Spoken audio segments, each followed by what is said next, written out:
Et salam le monde, les Rey à l'occasion de la Coupe du Monde des clubs, n'hésitez pas à profiter de mon partenaire John Sport, site spécialisé dans la vente de maillots de football. Allez choper vos maillots de cette saison et même de la saison 2025-2026 qui sont déjà dispo. Surtout avec évidemment le code de réduction HPP20 pour avoir 20% de réduction. Et les supporters parisiens, une bonne nouvelle pour vous puisque le maillot avec l'étoile est dispo et le maillot collector aussi de champion d'Europe est accessible. Pour les frérots marocains, pas mal de maillots sont dispo également, donc profitez-en. Allez, bonne vidéo. Alhamdulillah. C'est le retour du football. Et salam le monde, c'est Hakim Babossi, j'espère que vous allez bien. Les amis, on se retrouve évidemment pour cette vidéo prédiction concernant la Coupe du Monde des clubs, parce que la Coupe du Monde des clubs va débuter dès ce dimanche 15 juin, avec notamment, enfin dès ce dimanche-ci aussi, dès ce dimanche 15 juin, si je dis pas de bêtises, évidemment avec ce premier match, je crois le match d'ouverture, c'est l'Inter Miami qui affronte le club égyptien de Al Ahly. Voilà, donc Messi qui va affronter des Égyptiens, donc c'est à voir, bon même si à heure française, je crois c'est 2h du mat, donc ça va être assez costaud pour une première, mais bref. Donc du coup les gars, évidemment on va se mater ce match, cette rencontre, et notamment là toutes les autres rencontres, en tout cas on va essayer voilà, de suivre de plus près cette Coupe du Monde des clubs. C'est vrai que cette Coupe du Monde des clubs, pour ceux qui me suivent depuis un moment, ne me hypait pas forcément, mais en vrai de vrai, évidemment quand tu sors de cette saison exceptionnelle du Paris Saint-Germain, tu as envie de... Voilà, tu as envie de savourer, tu as envie de voir ce que ça peut donner sur ce nouveau format, sur cette nouvelle compétition, tout simplement. Et notamment avec cette toute première rencontre qui sera dès ce dimanche, les gars, face à l'Atlético de Madrid. D'ailleurs, je peux vous le dire, il y aura une vidéo réaction, évidemment, avec le Padre, pour cette première journée de la Coupe du Monde des clubs pour le Paris Saint-Germain. Donc voilà, donc les gars, on va pas perdre plus de temps, on va partir directement sur le site de l'équipe. Vous pouvez faire vos prédictions, vos pronos et tout. Donc on est parti, on va tester ça, tout simplement. Donc voilà, on y est, les gars, avec, comme je vous ai dit, voilà, ce fameux groupe A, où il y a le club de Al Ahly et Inter Miami, Palmeiras et Porto. Donc voilà, c'est simple. Regardez les gars, on peut décaler comme ça, on fait vraiment clairement ce qu'on veut. Moi personnellement les gars, Porto n'a pas été en grande forme cette saison, mais je pense que Porto quand même sera nettement au-dessus dans cette poule. Je mettrai quand même Porto premier, donc je prends pas énormément de risques. Ensuite, je mettrai l'Inter Miami en 2. Je vais vous expliquer pourquoi. Et après, je garde comme ça Al Ahly en 3, qui est quand même un gros club africain. Et Palmeiras en dernier. Alors, l'Inter Miami, moi, voilà, les gars, on va parler français. Moi, je pense que l'Inter Miami va être favorisé comme jamais. Du moins dans cette phase de poule. Après, je pense que la réalité va les rattraper en termes de niveau de jeu. Mais sinon, voilà, si l'Inter Miami, il n'y a pas Messi, je les vois bien derniers. Parce que quand je regarde la MLS, les gars, qu'est-ce que c'est pourri, les gars. C'est incroyable. Les buts de Messi, t'as l'impression que t'es à l'entraînement. Tout le monde est à l'arrêt. Bon, bref. Donc, je sais pas dans quelle intensité... Enfin, dans quel rythme, pardon, l'Inter Miami va arriver dans cette compétition. Mais déjà, même pour la qualification, ça a été un peu forcé. Enfin, bon, bref. Parce que logiquement, ça devrait pas être l'Inter Miami qui représente la MLS. Hein. Mais bref, on va pas revenir là-dessus. De toute façon, on sait. Hein, de toute façon, rien que déjà, cette compétition, c'est pour l'argent, c'est pour les droits télé. Alors, t'imagines la storytelling avec Léo Messi dans cette compétition qui va jouer moi je pense même sa dernière grosse compétition, en tout cas en club. Donc voilà, ça hype pas mal de gens. Bref, c'est pour ça que je mets l'Inter Miami en 2. Donc je partirai sur un Porto en 1, Inter Miami en 2, en 3 Al Ahly et en 4 Palmeiras. Ensuite, évidemment, ce groupe B, les gars, le Paris Saint-Germain, Atlético, Botafogo, Seattle, Sounders. En vrai, je partirais sur ce classement-là. Ouais, moi, je trouve il va très bien. Le PSG en 1, Atlético en 2. Ouais, pour moi, il me va très bien. Évidemment, le Paris Saint-Germain, en espérant que ça ait une continuité. Hein, voilà, ce fameux après Ligue des Champions. Je pense que Luis Enrique va peut-être tenter de nouvelles choses pour préparer la prochaine saison. Peut-être laisser aussi un peu plus de temps de jeu, notamment à certains joueurs qu'on a peu vus, ou en tout cas qui étaient plus dans la rotation. Je pense à Zaïre Emery, Mayoulou, qui pourrait, pourquoi pas, être frais dans cette compétition et avoir un peu plus de temps de jeu. Moi, j'aimerais beaucoup voir voilà, les joueurs qu'on a un peu moins vus et les récompenser aussi de cette saison, parce que le côté rotation, c'est très important dans un groupe. Je trouve que on met pas assez la lumière là-dessus, mais il y a des joueurs qui se sont énormément sacrifiés. Je pense à Zaïre Emery notamment. Moi, c'est Zaïre Emery que j'ai en tête parce que déjà, même quand il jouait titulaire, il était même latéral parfois. Voilà, il remplaçait un peu Hakimi, il faisait souffler un peu Hakimi. D'où le fait qu'il faut acheter un latéral droit, ça c'est super important. Mais bref, donc on y reviendra bientôt, je pense après la Coupe du Monde des clubs, il y a moyen de faire une vidéo voilà, sur le mercato, tout ça, on verra. On verra un peu ce qu'on en fera. Donc voilà, l'Atlético de Madrid en 2, logiquement, parce que c'est quand même une des grandes équipes européennes. Et après Botafogo, l'équipe brésilienne en 3 et en 4, Seattle. Voilà, Seattle qui est une équipe MLS. Bon, voilà, MLS, les gars, pour moi, c'est vraiment. En France, pour moi, l'équivalent de la MLS, c'est National 2, quoi. Voilà. Pour moi, hein. Après, ça n'engage que moi. Mais bref. Groupe C, les gars, avec Bayern, Auckland City, Boca Juniors et Benfica. Franchement, un groupe assez ouvert, mine de rien. Avec le Boca Juniors, notamment. Boca Juniors, il y a qui normalement, si je dis pas de bêtises, il y a Ander Herrera qui a signé à Boca Juniors. Il y a Cavani qui y est toujours. Après, le Benfica, ça a été quand même assez costaud cette année. La logique voudrait que je dise Bayern en 1, Benfica en 2. Mais j'ai envie un peu de surprise dans cette compétition. Et j'ai envie de mettre le Boca Juniors en 2.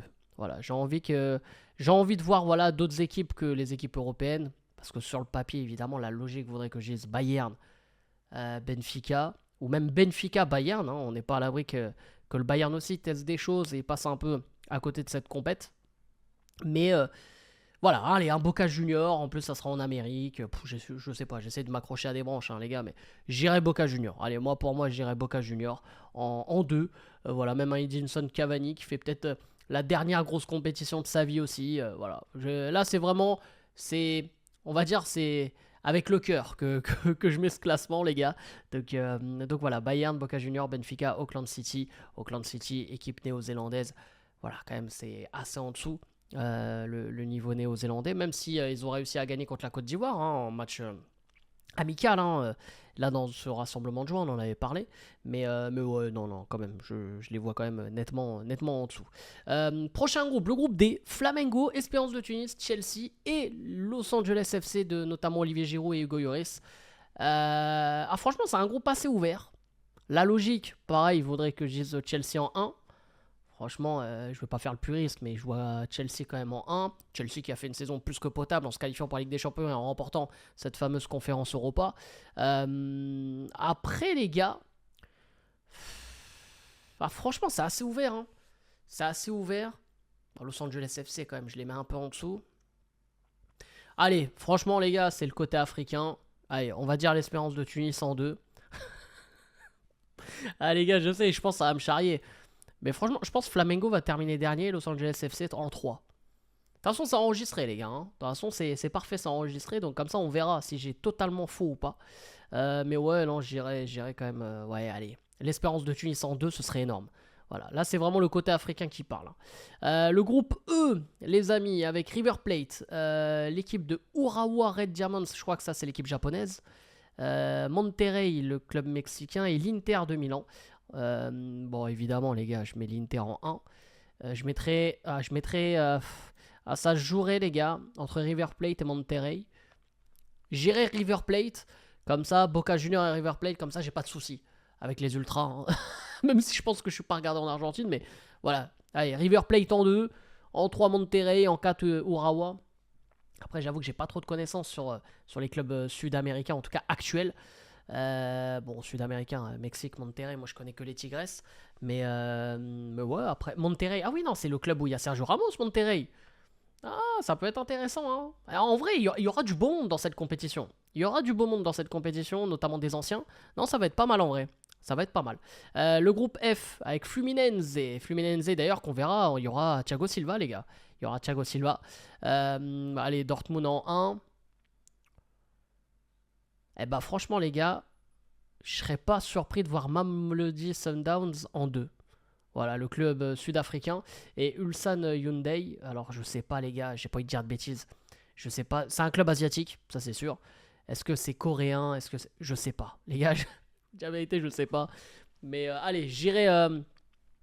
je pense que Fluminense, ça va le faire quand même. Allez, j'irai Fluminense en 2 et Mamelodi Sundowns en 3. Mais je serais pas étonné de voir Mamelodi Sundowns qualifié. Voilà, parce que c'est l'une des meilleures, voire redoutables équipes qu'il y a dans le continent africain.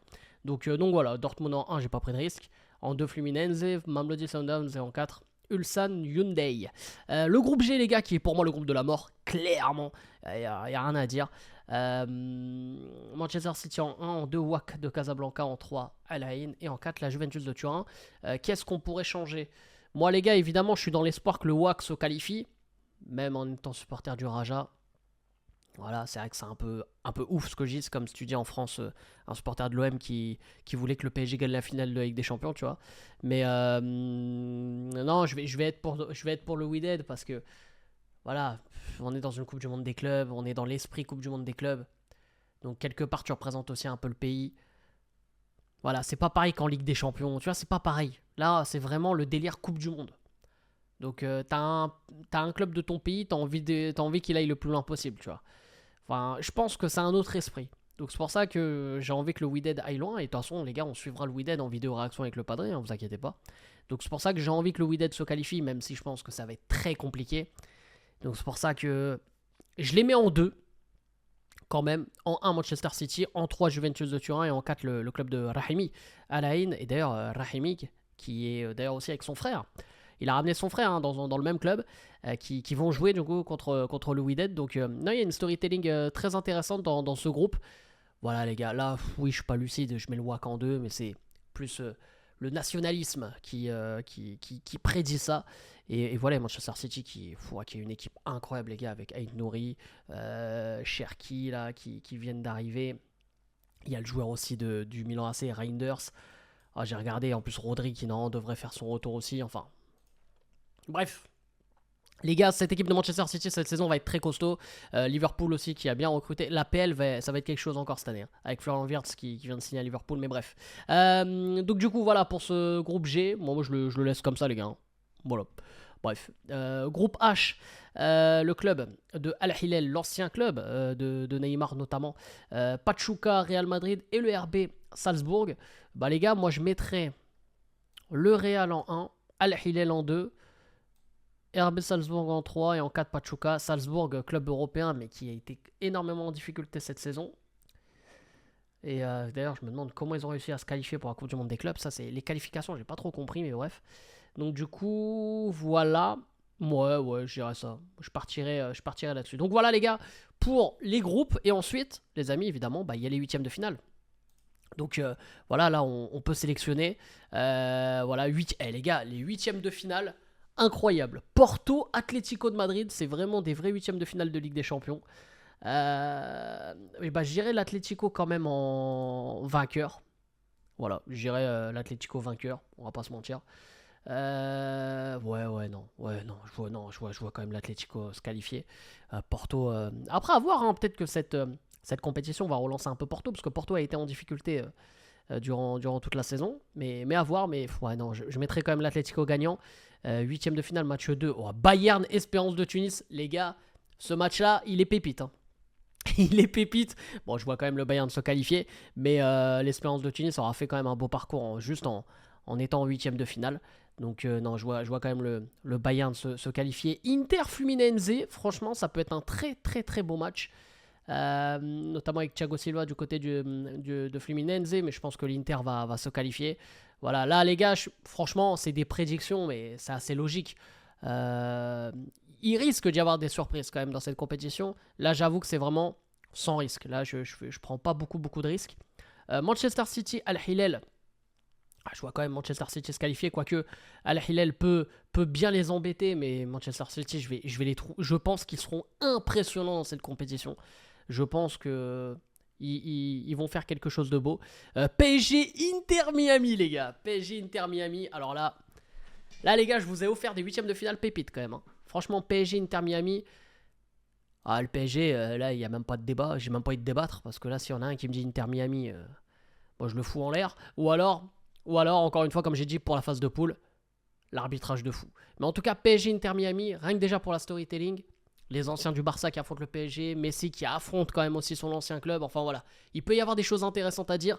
Mais les gars, PSG Inter tous les jours. Chelsea Boca Junior. Eh ben voilà, ma surprise ça va être là. Vas-y, Boca Junior. Allez.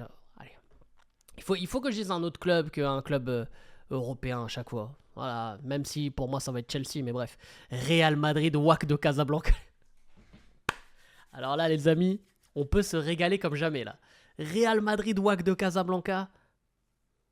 Non, Real Madrid, il faut pas. Je suis nationaliste, mais pas à ce point-là. Le WAC aura fait un beau parcours. Merci pour tout. Après, le WAC peut s'inspirer un peu du Maroc à la Coupe du Monde. Et en éliminant le Real Madrid, c'est comme si c'était éliminé l'Espagne. Mais bon, le Real Madrid, c'est quand même au-dessus. Voilà, on va dire le Real Madrid. Mais merci pour tout le WAC. Ça aura été beau. Borussia Dortmund, River Plate. Et ben j'ai envie de dire River Plate. Comme ça, on a le délire River Plate, Boca Junior qualifié pour les quarts de finale. Ça peut être un bon délire parce que sinon, on est en Ligue des Champions classique, hein, les gars. Et regardez, en parlant de Ligue des Champions classique, voilà, quart de finale, t'as Atlético Bayern Munich. Bah franchement, Atlético Bayern. J'ai envie de te dire, Atlético, vas-y. J'ai envie de te dire l'Atlético face au Bayern. Inter Milan, Manchester City, la revanche de l'une des dernières finales de la Ligue des Champions. Je dirais quand même Manchester City. PSG Boca Junior. Bah le PSG qui affronte Edinson Cavani, mais ça va le faire évidemment pour le Paris Saint-Germain. Le Real Madrid face à River Plate, évidemment Real Madrid. Et ensuite, waouh, les gars, ça peut être pas mal. Les demi-finales là de la Coupe du Monde des clubs. En fait, c'est des demi-finales de Ligue des Champions. Hein. Le mec, il a pas compris. En fait, il fait des prédictions pour la Ligue des Champions de l'année prochaine. Atlético, Manchester City, Paris, Real Madrid. Je te dirais Manchester City parce que je les trouve vraiment impressionnants. PSG Real, évidemment, je rêve que le PSG batte Kylian Mbappé. Je parle même pas battre le Real Madrid, battre Kylian Mbappé. Donc voilà. Et les gars, ma prédiction pour moi, ça serait une finale Manchester City Paris Saint-Germain. Voilà pour le football. Évidemment, mon cœur voudrait que le Paris Saint-Germain remporte, mais franchement, je serais pas étonné de voir un Manchester City de toute façon qui remporte cette compétition parce que je pense que sur le papier, ils sont super impressionnants. Mais évidemment, c'est le cœur qui va répondre. Et voilà, je vais dire le Paris Saint-Germain, bien sûr. Mais en tant que, on va dire, spécialiste ou connaisseur un peu de football, je te dirais un Manchester City, moi, qui gagne cette compétition. Mais en tout cas, je prédis une finale Manchester City-Paris Saint-Germain, ce qui sera assez dingue, évidemment. Donc voilà, les gars, moi, je valide. N'hésitez pas à faire pareil, hein, les gars, sur la chaîne L'équipe, et comme ça vous me dites en commentaire. Donc voilà les amis, je compte sur vous évidemment déjà pour lâcher un maximum de likes et surtout pour vous abonner en activant cette fucking cloche, les gars. Il faut activer cette fucking cloche et surtout aussi pour me dire en commentaire voilà si vous êtes d'accord ou pas, ou si vous avez vos pronos, vos prédictions, bref ça vous jouez, et surtout si vous avez joué le jeu aussi voilà sur l'équipe, comme ça vous me dites quel choc vous avez en 8ème ou quart de finale, enfin bref ça vous jouez évidemment juste sous la vidéo et on se retrouve très vite. C'était Hakim Pas Possible, je vous aime, je vous laisse. Et bien sûr les frérots, ici c'est Paris, Dima Marné, et allez le foot!